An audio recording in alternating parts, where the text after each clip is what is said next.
నమస్కారం. మా ఊరి కథలకు స్వాగతం. తిరుమల కథలు 91వ ఎపిసోడ్కు సుస్వాగతం.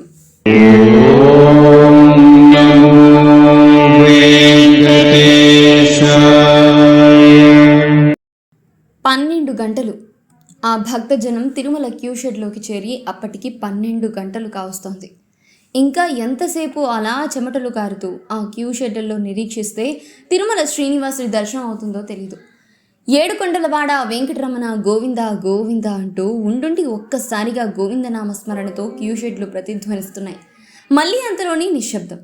బల్లల మీద కూర్చుని నడుం పట్టేసిన వాళ్ళు లేచి ఒళ్ళు విరుచుకుంటున్నారు.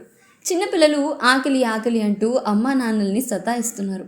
లేదంటే నీరసంతో అమ్మల ఒళ్ళో నిద్రపోతున్నారు. ముసలి వాళ్ళు హుస్సు హుస్సు అంటూ ఆపసూపాలు పడుతున్నారు. ఇంకా ఎంతసేపు అమ్మా గుళ్ళోకి వెళ్ళటానికి అంటూ ఎదిగిన పిల్లలు విసుక్కుంటున్నారు. మళ్ళీ అంతలోకే గోవిందా గోవిందా అంటూ ఎవరు అరిస్తే క్యూలో ఉన్న వేలాది మంది ఒక్కసారి గోవిందా అని అన్నారు. అలా ఎన్నిసార్లు పిలిచినా ఏం లాభం నాన్న? మధ్యాహ్నం దాకా అలా నోరు నొప్పి పుట్టేలా అరిచి అరిచి శోష వచ్చి పడిపోయే స్థితి వస్తుంది చూడు. ఆ టైంకి మనం ఈ క్యూలో వెళ్ళి వెంకటేశుడిని చూస్తాం. ఎందుకు? కళ్ళు మూసి తెరిచేలోపు బయటికి వెళ్ళిపోవటానికి. ఆ 2 సెకండ్ల దర్శనం కోసం 12-14 గంటలు వెయిటింగ్. మన దేవుణ్ణి మనం చూడటానికి ఎన్ని కష్టాలో అంటూ ఓ టీనేజ్ కుర్రాడు తన వయసు మళ్ళిన తండ్రిని డబాయించేస్తున్నాడు. ఇలా క్యూలో వెయిటింగ్లో ఉన్న భక్తులు టీటీడీ మేనేజ్మెంట్ని తిట్టుకుంటూ ఉండగా వినడం అప్పట్లో టీటీడీకి ఈవోగా ఉన్నటువంటి పీవీఆర్కే ప్రసాద్ గారికి మొదటిసారేం కాదు.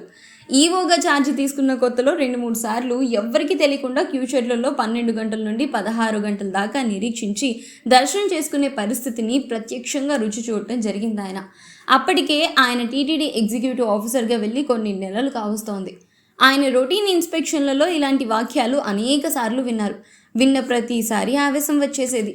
ఇష్టదైవమైన శ్రీనివాసుని దర్శించి తరించాలన్న ఆరాటంతో మూగ భక్తితో వేల కొద్దీ మైళ్ళ దూరం నుంచి నానా ప్రయాసాలు పడి వచ్చిన భక్తులకు గంటల కొద్దీ క్యూ షెడ్లలో నిరీక్షించి గుళ్ళోకి ప్రవేశించాక దివ్యాలంకార శోభితుడైన తమ ఆరాధ్య దైవాన్ని సందర్శించుకోవడానికి లభించే సమయం ఒక్కొక్కసారి ఒక్క సెకను మాత్రమే.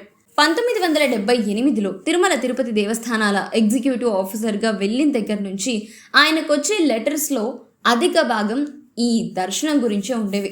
మొక్కులు మొక్కి ముడుపులు కట్టుకుని కాళ్ళకు బలపాలు కట్టుకుని నడిచి మెట్లెక్కి గంటల కొద్ది క్యూ షెడ్లలో నిరీక్షించాక మాకు లభించే దర్శనం ఎంత? మీరెప్పుడన్నా క్యూలో నిలబడి దర్శనం చేసుకుని చూసారా? విఐపీల దర్శనాలు మాత్రమే పట్టించుకుంటారా? సామాన్య భక్తుల ఆర్తి మీకు అర్థం కాదా? ఇలాంటి ప్రశ్నలతో లెటర్స్ కోకల్లులుగా వచ్చేవట. దర్శనం సంతృప్తికరంగా జరగలేదన్న అసంతృప్తితో భక్తులకు తిరుమల కొండ అంతా అస్తవ్యస్త ప్రపంచంలాగా, టీటీడీ ఉద్యోగులంతా భక్తులు ఉసురు పోసుకుంటున్న దళారిలాగా కనిపించడం నిత్యకృత్యమైపోయింది. ఈ అసంతృప్తితో తరచూ భక్తులకు టీటీడీ ఉద్యోగులకు మధ్య వాగ్వాదాలు జరుగుతూ ఉండేవి. ఆలయంలోకి వచ్చాక కూడా భక్తుల సహనాన్ని పరీక్షిస్తూ సిబ్బంది జరగండి అంటున్న కొద్దీ అప్పటికే గంటల కొద్దీ వెయిటింగ్లో ఉన్న భక్తుల కోపం తారాస్థాయికి చేరుకునేది. ఈ గొడవ మూలంగా చివరికి ప్రశాంతంగా నిర్మల చిత్తంతో శ్రీనివాసుని దర్శించుకునే అవకాశం లేకుండా పోవడం, దర్శనం జరిగినా సంతృప్తికరంగా దర్శించుకున్నామన్న ఆనందం అసలు లేకుండా పోవడం జరిగేది. కొన్ని వారాలు నెలలు ఈ దర్శనాల పరిస్థితిని అధ్యయనం చేశారు పీవీఆర్కే ప్రసాద్ గారు. దర్శనం మాట ఎలా ఉన్నా కనీసం క్యూలో ఉండే ఇతర ఇబ్బందులనైనా తగ్గించలేమా అని ఆలోచించారు ఆయన. క్యూలో ఉండే భక్తులకు మూత్ర విసర్జన ఒక పెద్ద సమస్య. ఒకసారి క్యూ షెడ్ల నుండి క్యూలోకి ప్రవేశించాక దర్శనం జరిగి బయటకు వచ్చేంత వరకు అంటే దాదాపు 2 గంటలు భక్తులకు మూత్ర విసర్జన అవకాశమే లేదు. ముఖ్యంగా వృద్ధులైతే లఘుశంక తీర్చుకునే ఆదుర్దాలో దర్శనం కూడా వదులుకొని ఆలయంలో క్యూలోంచి బయటకు వెళ్ళిపోతూ ఉండటం ఆయన చాలాసార్లు చూశారట. ఒకరోజు ధ్వజస్తంభం దగ్గర నిలబడి ఉండగా ఇలా ఒక వృద్ధ భక్తుడు హడావుడిగా బయటకు వెళ్ళిపోవడం చూసి, అరేరే ఈయన నీ దర్శనం చేసుకోకుండా వెళ్ళిపోతున్నాడే, ఏమి చేయలేనా స్వామి అని శ్రీనివాసుని ప్రార్థించారు ప్రసాద్ గారు. ఆయనైతే గర్భగుడిలో నుంచి ప్రసాద్ గారికి జవాబేం ఇవ్వలేదు. కానీ ప్రసాద్ గారి మనోభావాలు కనిపెట్టిన ఒక సీనియర్ టీటీడీ ఉద్యోగి, సార్ మొబైల్ టాయిలెట్ బాక్సుల్ని దేవాలయం బయట క్యూ పక్కన అక్కడక్కడ ఏర్పాటు చేస్తే వీళ్ళు ఇబ్బంది తీర్చుకున్నాకే ఆలయంలోకి వస్తారు సార్ అంటూ ఒక చిన్న సూచన వదిలారు. గ్రేట్ ఐడియా అనుకుని కొన్ని రోజుల్లోనే దాన్ని అమలు చేశారు. అలాగే ఒకరోజు ప్రసాద్ గారు చూస్తుండగానే ఆలయంలో పడికావలి దగ్గర అంటే హుండీ కానుకలు లెక్కించే చోటు నుంచి ఒక తల్లి తన చిన్న పిల్లాన్ని ఎత్తి చూడు చూడు వెంకటేశ్వర స్వామిని చూడు అని చూపించే ప్రయత్నంలో గుమ్మం తగిలి తూలిపడింది. క్షణకాలం ప్రసాద్ గారి మనసు విలవిల్లాడింది. ఈ గుమ్మాలు లేకుండా చేయొచ్చు కదా స్వామి అంటూ ఆమె భర్త శ్రీవారి మీద విసుక్కున్నాడట. అవును, తనని లిప్తకాలం చూసే అదృష్టం కోసం అంగలారుస్తూ వచ్చే భక్తులకి ఈ గుమ్మాలు అడ్డమెందుకు పెట్టాడు శ్రీనివాసుడు అని ప్రసాద్ గారికి సందేహం కలిగింది. సందేహం ఎలా వచ్చిందో సమాధానం కూడా అలాగే దొరికింది. 1-2 వారాల్లోనే ఆ సమాధానాన్ని అమలు చేయించారు ప్రసాద్ గారు. అప్పటి నుండి అక్కడ గుమ్మాలు ఉన్నట్లు అనిపించనూ లేదు, గుమ్మాలు తగిలి భక్తులు తూలలేదు. ఎందుకంటే పడికావలి గుమ్మం దగ్గర, గర్భగుడి గుమ్మం దగ్గర ర్యాంపులు అంటే వాలు బల్లలు ఏర్పాటు చేశారు. అలాగే లోపల గర్భగుడి ముందు గుమ్మానికి పడికావలికి మధ్య భాగంలో గుమ్మం ఎత్తులో ఒకటే పొడవాటి బల్ల ఏర్పాటు చేశారు. ఈ 2 ఏర్పాట్లతో అనూహ్యమైన స్పందన భక్తుల్లో కనిపించిందట. ముఖ్యంగా పడికావలి గుమ్మం దగ్గర ర్యాంప్ ఎక్కిన దగ్గర నుంచి భక్తులు బల్ల మీదే ఉంటారు కనుక గర్భగుడిలోని నిలువెత్తు శ్రీనివాసుని ముఖారవిందాన్ని గర్భగుడి గుమ్మం దగ్గరికి చేరేదాకా క్యూలోని ప్రతి భక్తుడు వీక్షించగలుగుతారు. స్వామి మనోహర రూపాన్ని చూస్తూనే మైమర్చిపోయి పడికావలి గుమ్మం దగ్గర నుంచే భక్తులు గోవిందా గోవిందా అనుకుంటూ భక్తి పారవశ్యంతో తన్మయత్వంతో అంతవరకు క్యూషెడ్లలో నిరీక్షణలో కలిగిన అలసట అంతా మర్చిపోయి ఆనందాశ్రవులు రాలుస్తూ శ్రీవారిని ఎక్కువసేపు సందర్శించుకునే అవకాశం ఆ రకంగా భక్తులకు పెంచగలిగినారు ప్రసాద్ గారు. అది ఒక చిన్న ఆత్మానందం మాత్రమే. అసలు సమస్య ఇంకా అలాగే ఉండిపోయింది. క్యూలో 10 నుండి 12 గంటల పాటు భక్తులు నిరీక్షిస్తున్నారు. ఈ సమయాన్ని ఎలా తగ్గించాలా అన్న సమస్యకి పరిష్కారం రానేలేదు. మరో ప్రయత్నంలో పడికావలి దాటాక రాములవారి మేడ నుంచి గర్భగుడి దాకా భక్తులు వెళ్లే దారిలో బయట నుంచి తాజా గాలిని పంపించే ఏర్పాటు చేశారు. ఇందువల్ల లోపల ఉక్కపోయటం, సరిగ్గా గాలి ఆడకపోవటం వంటి చికాకు లేకుండా పోయింది.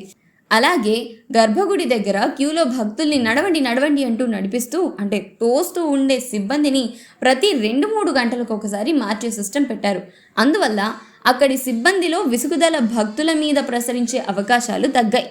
అయినా అసలు సమస్య పరిష్కారం కాలేదు. అదే క్యూలో వెయిటింగ్ తగ్గించడం. అనేక రోజులు ఈ సమస్య ప్రసాద్ గారి మనసుని తొలిచేసింది. అనేక రాత్రులు దీని గురించి ఆలోచిస్తూ ఆయనకి నిద్ర పట్టేది కాదు. ఒక్కోసారి అనుకునేవారట, నాకెందుకింత తాపత్రయం? భక్తుడికి సంతృప్తికరమైన దర్శనం లభించకపోవటం అన్నది వాళ్ళ ప్రాప్తం మీద, భగవద్ అనుగ్రహం మీద ఆధారపడి ఉంటుంది కదా అని. మళ్ళీ అంతలోకే భక్తుల ప్రాప్తం మాట ఎలా ఉన్నా టీటీడీ ఎగ్జిక్యూటివ్ ఆఫీసర్గా నా బాధ్యత ఏంటి? భక్తుల సదుపాయాలు చూడటం నా ప్రాథమిక విద్యుత్ ధర్మం కాదా అని అనుకునేవారు. ఒకరోజు చాలా సీరియస్గా ఈ దర్శనాల వ్యవహారం ఏదో తేల్చాలనుకుని గర్భగుడి ముందు నిలబడ్డారట ప్రసాద్ గారు. భక్తులు రాములవారి మేడ గుమ్మం దాటాక గర్భగుడి గుమ్మం ముందుకి అంటే కుడివైపు నుంచి వస్తారు. 2-3 అడుగుల ఎడం పక్కకి జరుగుతారు. వాళ్ళు జరగకపోతే అక్కడి వాలంటీర్లు జరగమంటారు. అక్కడి నుంచి వెనక్కి తిరిగి వెళ్ళిపోతారు. అంటే సరిగ్గా కుడివైపు నుంచి వచ్చి ఎడం పక్కకి ఆ 2-3 అడుగులు జరిగే వ్యవధిలోనే వారు శ్రీనివాసుని ఎదురుగా ఉండి దర్శించుకుంటున్నారు. ఈ లోపల క్యూలో ఉంచి గర్భగుడి గడప ముందుకి రాగానే అక్కడ ఒక అర్చకులు తీర్థమిస్తారు. 3 అడుగులు ఎడమకి జరగగానే అక్కడ మరో అర్చకులు షటారి పెడతారు. ఈ తీర్థం షటారి తీసుకునే ప్రయత్నంలో భక్తుడి ఏకాగ్రత స్వామివారి విగ్రహం నుంచి పక్కకి అంటే తీర్థం షటారి మీదకి మల్లుతోంది. ఈ తీర్థానికి షటారికి మధ్యలో తనకున్న 1 సెకను కాలంలో శ్రీవారిని చూస్తూనే భక్తి పారవశ్యంతో ధ్యానం చేయాలని కళ్ళు మూసుకొని తలదించుకుని నమస్కరిస్తాడు. అంతలో జరగండి అంటూ వాలంటీర్లు తొందర పెట్టేస్తారు. ప్రసాద్ గారికి అప్పుడు స్పష్టంగా అర్థమైన విషయం ఏంటంటే ఈ తీర్థం చటారి మూలంగా స్వామి విగ్రహం ముందు భక్తుల ఏకాగ్రతకి భంగం కలుగుతోంది. 1 సెకను కూడా తనివి తీరా భక్తులు స్వామివారిని దర్శించుకోలేకపోతున్నారు. పైగా సీనియర్ అధికారులు లేనప్పుడు ఈ తీర్థం చటారి ఇచ్చే అర్చకులు ఒక చేత్తో ఇవి ఇస్తూనే రెండో చెయ్యి భక్తుల ముందుకి అంటే దక్షిణ ఆశిస్తూ చాపుతారని కొందరు అధికారులు ప్రసాద్ గారి దృష్టికి అప్పటికే తీసుకెళ్లారట. అంటే భక్తుడి ఏకాగ్రత ఈ తీర్థం చటారి తీసుకోవటం వల్లే కాక వాళ్ళకి దక్షిణ ఇవ్వడం కోసం జేబులోంచి పర్సు తీసి చిల్లర తీసి ఇచ్చే ప్రయత్నం వల్ల, తీర్థం తీసుకునే ముందు తర్వాత చేతులు తుడుచుకునే ప్రయత్నం వల్ల కూడా దెబ్బతింటోందని బయటపడింది. అంటే అసలు అక్కడ జరుగుతుందేంటి? రోజుల తరబడి ప్రయాణంలో, గంటల తరబడి నిరీక్షణలో గడిపి క్యూలో నానావస్థలు పడి భక్తుడు వెంకటేశ్వరుడి ముందు నిలబడి అక్కడున్న కొద్ది క్షణాల్లో తన ఇష్టదైవాన్ని, తన పిలుపుని నేరుగా వినిపించాలన్న ఆర్తితో వస్తే ఆ కొద్దిసేపట్లో తీర్థం షటారి దక్షిణ వేసుకోవటం, పిల్లలకి తీర్థం తాగించడం, చేతులు తుడుచుకోవడం వంటి ప్రక్రియలతో భక్తుడికి మిగులుతున్న ఆనందం ఏంటి? ఇదంతా చూసి ఆయనకు ఒకటే అనిపించింది, ఈ తీర్థం శటారులను గర్భగుడి గుమ్మం దగ్గర నుంచి యువతరకు జరిపేస్తే భక్తుడి ఏకాగ్రత దెబ్బతినదు కదా అని. ఆ ఆలోచన అమలు చేయటం కూడా చాలా సులభం. ఎందుకంటే ఇందులో అర్చకులు నష్టపోయేది ఏమీ లేదు, టీటీడీ వారు నష్టపోయేది ఏమీ ఉండదు. గ్రేట్ ఐడియా అని అనుకున్నారు. వెంటనే అమలు చేసేయాలని నిశ్చయించేసుకున్నారు. కానీ అమలు చేయలేకపోయారు. వందలాది సంవత్సరాలుగా మేము తీర్థం శటారి ఇక్కడే ఇస్తున్నాం, ఇప్పుడే సాంప్రదాయానికి గండి కొట్టాలని చూస్తారా? ససేమేరా వీల్లేదు అంటూ అర్చకులు ప్రసాద్ గారి ప్రతిపాదనకి ఎదురు తిరిగారు.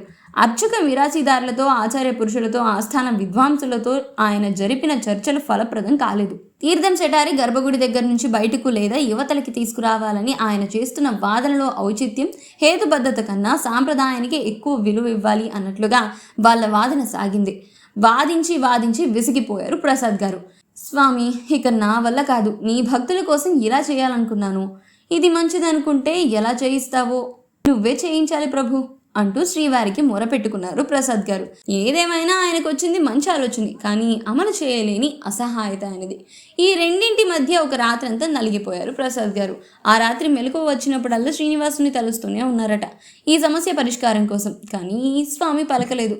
మర్నాడు ఉదయం ఎవరో పెద్ద అతిథి, బహుశా దేవాదాయ మంత్రో కేంద్ర మంత్రో కావచ్చు, వచ్చారు. దర్శనం కాగానే ఆయనతో పాటి వచ్చిన 25 నుండి 30 మంది రాజకీయ కార్యకర్తలు, అధికారులు, మొత్తం 40 నుండి 50 మంది దాకా ఉంటారట. అంతా విఐపి దర్శనంలో పాల్గొన్నారు.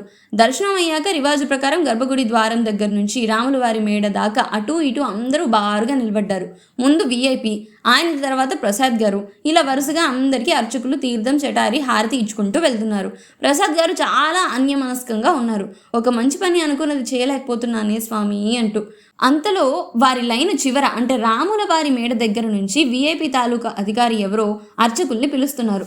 స్వామి, నాకు తీర్థం శటారి మర్చిపోయారు అని చటుక్కన అటు తల తిప్పారు ప్రసాద్ గారు. అర్చకులు లైన్ చివరి దాకా ఇచ్చుకుంటూ వెళ్ళి పొరపాటున ఈ అధికారిని వదిలేసి ఎదురుగా ఉన్న లైన్ వారికి ఇస్తున్నారు. ఈయన పిలుపుతో వాళ్ళు మళ్ళీ అక్కడే ఆగి ఆయనకు కూడా తీర్థం శటారి హారతి ఇచ్చారు.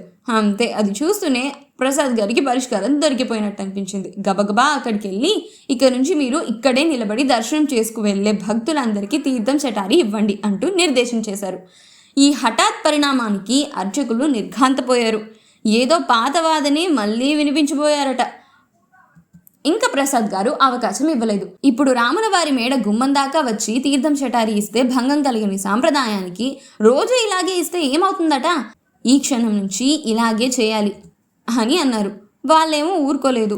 అలా కాదండి, అనుచానంగా వస్తున్న సాంప్రదాయం ప్రకారం తీర్థం శటారి అంటూ ఉండగానే, ఏం పర్వాలేదు, విఐపీలు వచ్చినప్పుడల్లా ఎలాగో మీరు ఇక్కడ దాకా వస్తున్నారు కాబట్టి ఇక నుంచి ఇక్కడే ఈ రాముల వారి మేడ గుమ్మం దగ్గరే తీర్థం శటారి ఇచ్చేయండి అని అన్నారు ప్రసాద్ గారు.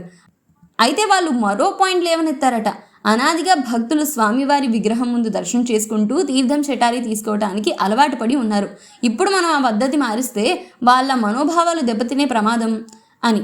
ప్రసాద్ గారేమో, నో ప్రాబ్లం, అలాంటిది ఏమైనా ఉంటే ఎవరైనా వచ్చి మిమ్మల్ని ప్రశ్నిస్తే నా మీదకి తోసేయండి, ఇదంతా ఎగ్జిక్యూటివ్ ఆఫీసర్ చేయించాడని చెప్పండి, నేను చూసుకుంటాను. ఇక చివరికి అర్చకులకి ఒప్పుకోక తప్పలేదు. కాలక్రమంలో ఈ తీర్థం శటారీలను పడికావలి బయటకు ఇచ్చేలా కూడా అర్చకుల్ని టీటీడీ ఒప్పించిందనుకోండి. ఇందువల్ల శ్రీవారి దర్శనం సమయంలో ఏకాగ్రతతో స్వామిని వీక్షించే సమయాన్ని 2 సెకండ్లు పెంచగలిగారు. కానీ క్యూ షెడ్లలో నిరీక్షణ సమస్య మాత్రం ఇంకా పరిష్కారం కాలేదు. గంటకు 2000 మందికి దర్శనం లభించిన రోజు మొత్తం మీద 17 నుండి 18 గంటలు మాత్రమే దర్శనానికి కేటాయించబడుతుంది. మిగతా సమయం అంతా శ్రీవారి సేవలకి పోతుంది. తిరుమలకు కూడా రోజుకి 24 గంటలే కదా ఉండేది. వాలంటీర్లు జరగండి అనకుండా ఉంటే గంటకి 400 నుండి 500 మంది దర్శనం చేసుకుంటారు. వాలంటీర్లు తొందర పెడితే గుడిలో క్యూ మరింత వేగంగా కదిలి గంటకి 800 నుండి 900 దాకా దర్శనం చేసుకోగలరు. కొంచెం గట్టిగా జరగండి అంటూ వాలంటీర్లు ఒత్తిడి చేస్తే గంటకి 1200 నుండి 1400 దాకా, ఇంకా గట్టిగా నెడుతూ ఉంటే గంటకి 1600 నుండి 1700 దాకా, మరింత బలంగా చేపట్టి లాగేస్తుంటే గంటకి 2200 నుండి 2300 మంది దాకా దర్శనం చేసుకోవచ్చు. ఇదంతా దర్శనం నిరాటంకంగా జరుగుతున్నప్పుడు సంగతి. కానీ అప్పట్లో అమల్లో ఉన్న దర్శనాల వేళలు అందుకు అనుకూలంగా లేవు.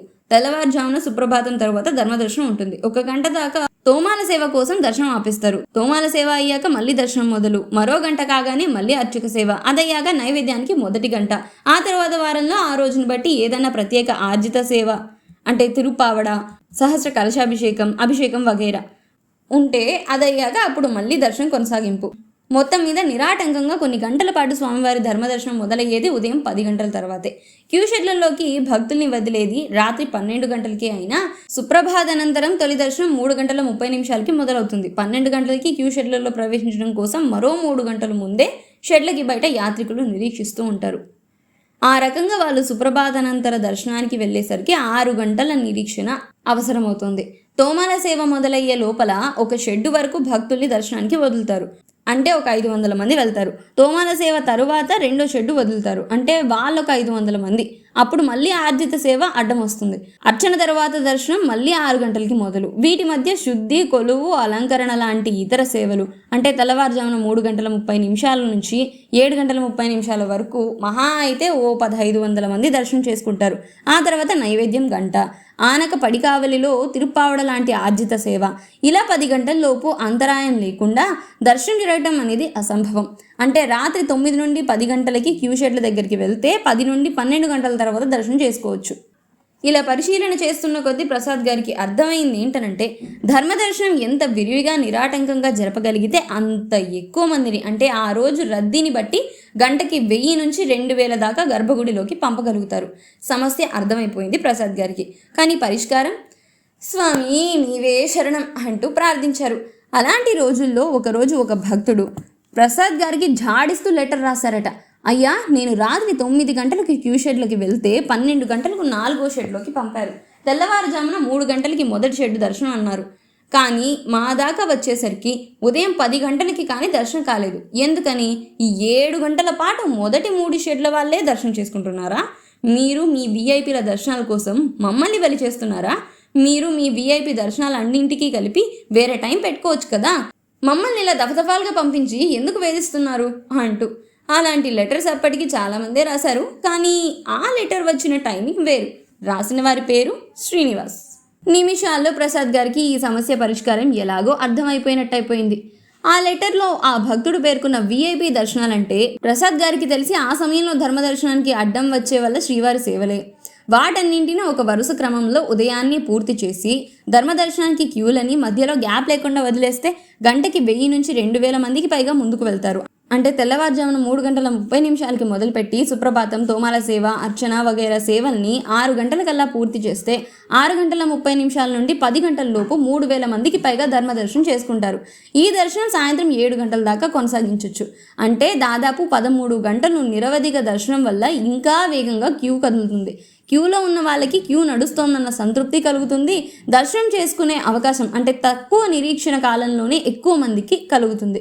వెంటనే పేష్కార్ వాసు, కృష్ణస్వామి, పారెపత్తేదార్ శేషాద్రిలను సంప్రదించారు ప్రసాద్ గారు. ఆస్థాన విద్వాంసులతో, ఆచార్య పురుషులతో కూడా చర్చించి ఈ ఆర్జిత సేవల సమీకరణ పథకం పరిశీలించమని వాళ్ళకి చెప్పారు ప్రసాద్ గారు.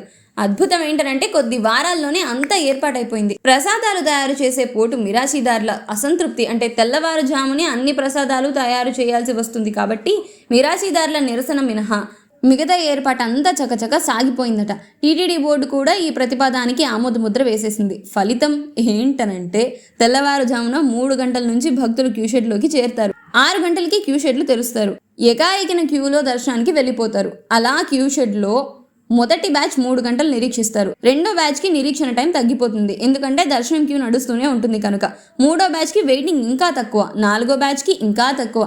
ఎంత విశేషమైన మార్పు వచ్చిందంటే 1978లో 12 గంటలు పట్టే వెయిటింగ్ టైం 1980 నాటికి క్రమంగా 3 గంటలకి 1 గంటకి తగ్గిపోతూ వచ్చింది. ఎప్పుడైతే క్యూ షెడ్లలో నిరీక్షించే టైం తగ్గిపోయిందో టీటీడీ సత్రాలలో, కాటేజీల్లో భక్తులు బస చేసే రోజుల సంఖ్య కూడా తగ్గిపోతూ వచ్చిందట. ఇందువల్లే కాటేజీలు, సత్రాలు వినియోగించుకునే వారి సంఖ్య కూడా పెరిగింది. గతంలోనే సత్రాలు ఖాళీ లేక రోడ్ల మీద భక్తులు పడుకునే పరిస్థితి మారిపోయింది. అలాగే రైల్వే వారితో కూడా మాట్లాడి ట్రైన్లన్నీ ఉదయం 5 నుండి 7 గంటల మధ్య కాక 5 నుండి 10 గంటల మధ్య తగినంత గ్యాప్తో తిరుపతికి చేరుకునేలా మార్పు చేశారు ప్రసాద్ గారు. అందువల్ల తిరుమలకి బస్సులో వచ్చే యాత్రికులకు బస్టాండ్లో వెయిటింగ్ తగ్గించారు.